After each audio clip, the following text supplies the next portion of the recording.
It's Levi Brackman here with Truths, Jewish Wisdom for today. Thank you so much for joining. This is the Torah Portion Uncensored season of the podcast. If you like this podcast, please subscribe, leave a review wherever you listen to the podcast. The Torah portion that we're focusing on in this episode is Kedoshim, Leviticus chapter 19, Vayikra Perek Yutes, and it starts off the first verse. V'yidaber Hashem al Moshe leimer, and the Lord spoke to Moses saying, Daber el koladas b'nei Yisrael, talk to all the congregation of the children of Israel. V'amart aleim, and you should say to them these very famous words, Kedoshim tihiyu, you should be holy. And then he gives a reason why you should be holy. Because ki kadosh ani Hashem Elokeichem, because I, the Lord your God, am holy. So you should be holy because I, the Lord your God, am holy. Now, what does it mean to be holy? Well, first I want to point out that in this verse, this is spoken al kol ladas b'nei Yisrael, to all the congregation of the children of Israel. This isn't just spoken to men of adult age. It's not just spoken to the priests. Rather, this is spoken to all the children of Israel. And what this means is that this idea of being holy should apply to the entire nation of the children of Israel, not only to specific people of it. And therefore, it uses these words al kol adas b'nei Yisrael, to the entire congregation of the children of Israel. The other thing which I want to point out here is that it's given a reason for why they should be holy. You should be holy because I, the Lord your God, am holy. And what does it mean to be holy? Well, in that there's a discussion amongst the commentators. Rashi, for example, thinks that this idea of being holy actually refers to the previous chapter where it spoke about sexual morality, the incestuous kind of relationships that one is forbidden to take part in, as well as the other types of relationships which are forbidden, homosexuality and the prohibition against having relations with another man's wife and other types of sexual morality. And if one keeps far from those, then that is what it means to be holy, according to the medieval French Jewish commentator called Rashi. However, according to the Ramban, according to Nachmanides, he thinks that the idea of holiness is actually referring to the continuation of this chapter and all the verses which refer to the laws in this chapter, chapter 19 itself, which talks about times when you're supposed to be able to eat the sacrifice and when you're not allowed to eat the sacrifices. It also talks about the laws related to sexual morality, and it talks about honesty in business, and talks about caring for the stranger. It talks about caring for the poor. It talks about ensuring that you have proper and honest judges.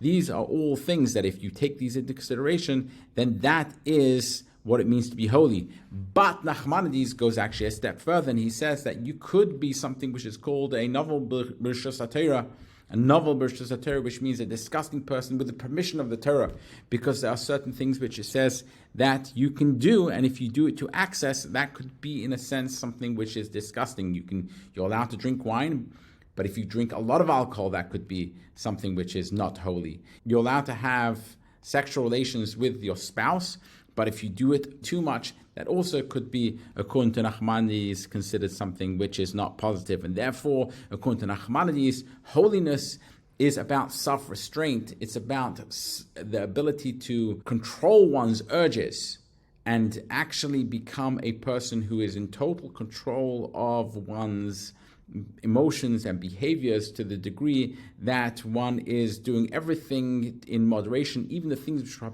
permitted to be done, they're only done in the time when it's appropriate.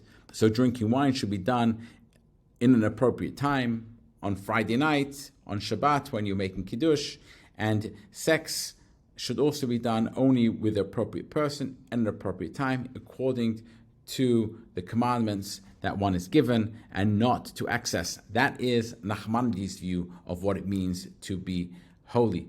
That is extra reading, it seems to me, into the text itself, and it seems clear to me that this idea of being holy actually refers to not only chapter 19, Perek Yutes, but also to Perek Chaf. And I think that because it seems like there's actually the beginning of chapter 19, there's the preamble which says, you should be holy for I, the Lord your God, am holy. And at the end of chapter 20, it goes back to that. and it talks about being holy. And what I would like to do now is contrast these two ways of talking about being holy, because I think it's really interesting. In the beginning of chapter 19, God commands the Israelites to be holy, and it says, you should be holy, and he gives a reason, ki kadosh ani, because I am holy. God says, you should be holy. Why? Because I am holy. And because I'm holy, therefore you should be holy. You are mamlechas kohanim v'goy kadosh. You are a nation, which is, as it says elsewhere, of priests. You are a nation of priests and a holy nation, and therefore you should be like me, also holy. And then if you look at the end of chapter 20, verse 26, it says, Ve'yisem li Kedoshim, and you should be to me holy, ki kadoshani, because I am holy. So exactly the same type of formulation as it says in the beginning of chapter 19. But then he gives another reason for why you should be holy. He says, Ve'avdil eschem mino amim li yoisli, and I separated you from the nations in order to be to me. Now, some of the commentators think that this means that the Israelites need to separate themselves through their actions from the other nations. As a matter of fact, Rashi seems to say that if you behave differently like God wants you to behave differently, then you're God's nation. But if you don't, then you're Nebuchadnezzar's nation. In other words, then you're the nation of some other foreign king and not the nation of God. But if you actually look at the words, it seems like this is factual. He says, just v'yisem li Kedoshim, you should be holy. Why should you be holy? Because I am holy, God says, and I separated you from the nations to be me. That act of separation is what makes them holy, it seems. That by God separating the Israelites from the nations, they become holy. So it seems here that there's actually two parts of holiness. There's the holiness which is de facto holiness, because God separated the Israelites from the nations, therefore, de facto, they are holy. Because what does holiness really mean? Holiness means that you're not profane. What's profane? Profane is just ordinary and regular. Kadosh, holy, means you're somehow separated from the profane, and now you're special, you're something different. That's what holiness means. So when God gives the reason, and he says again at the end of these two chapters, and again what I'm arguing is that the way in which you become holy is by following the laws of these two chapters. And at the end, God gives an additional detail about why the Jewish people, the Israelites, should be holy. V'yisem li Kedoshim, you should be holy to me, because I, your Lord, am holy, and I separated you from the nations in order to be to me. By the act of separation, they are holy. Now, they can either act out their holiness or not. They can either behave like a holy people or they're not, but that doesn't take away from their holiness. God has already separated these people to be his nation. So they're now his nation. Then they have a choice. They can either act like a holy nation or not. In a sense, if they don't act like a holy nation, it's in some ways worse than people who are not separated by God to be his nation, who don't act holy. There is no obligation upon the nations to act holy. There's only an obligation on the Jewish people to act holy. And if they don't live up to that which they were separated by God, then in a sense it's worse than people who do not have an obligation to be holy and who are not separated.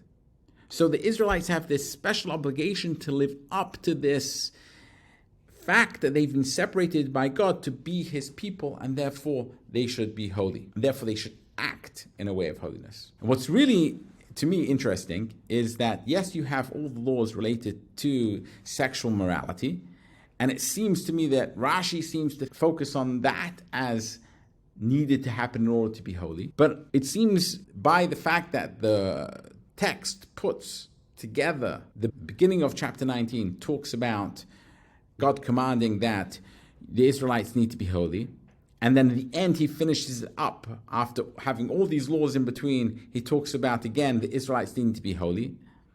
That holiness and the way to be holy is actually found in these two chapters, chapter 19 and chapter 20. And it's not just about being holy in a way which relates to sexual morality. It talks about not hating your brother in your heart. It talks about not standing on your brother's blood. It talks about not going around and talking gossip and badly about other people. According to the ages, there is something which relates to not embarrassing people in public. So the idea of being holy is not just related to not behaving in a sexual immoral way. It's also about being a decent human being. It's about caring for other people. It's about caring for the stranger. For you were once strangers in the land of Egypt, says the verse.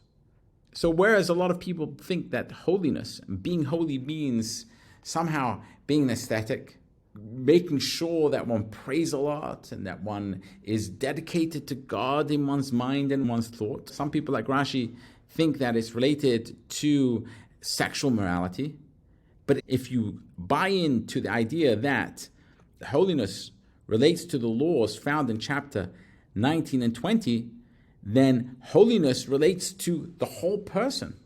It relates to how you show up to your fellow man. It relates to how you do business. Of course, it also relates to sexual morality. And it also relates to judges and courts and the rule of law itself. So holiness has all these different aspects to it. If you want to be a holy person, it's about having holistic morality. You can't be holy by praying all day and then not being nice to your fellow man. You can't be holy by being a person who only has sexual morality, but then goes around and talks badly about lots of different people or cheats in business. That's not called holy. Holiness relates to all these different aspects which are found in these two chapters, and it's comprehensive. So why is this so important? Because we live in a world where you have a lot of very religious people who take parts of this and don't do the entirety of it. They're very focused on perhaps dedicated to prayer. They might be very focused on sexual morality. They might be very focused on making sure that they have clean thoughts. They might be very focused on making sure that they dress in a specific way, but maybe they're cheating in business. Maybe they're very focused on keeping the Shabbat, which it says very clearly is to do with being holiness. But they're not so focused upon caring for the stranger. To be holy, you need to be cognizant and aware and behave in a way in which takes all of these different aspects into consideration. That is what it means to be like God, who is holy. And you need to live up to that as an Israelite, as a Jewish person, because, according to the text, God separated the Jewish people, the Israelites, from all the other nations. And by separating us from all the different nations, we therefore, by definition, de facto are holy. And now we have to live up to that holiness. This has been Levi Brackman with Truths, Jewish Wisdom for Today. Thank you so much for joining, and until next time.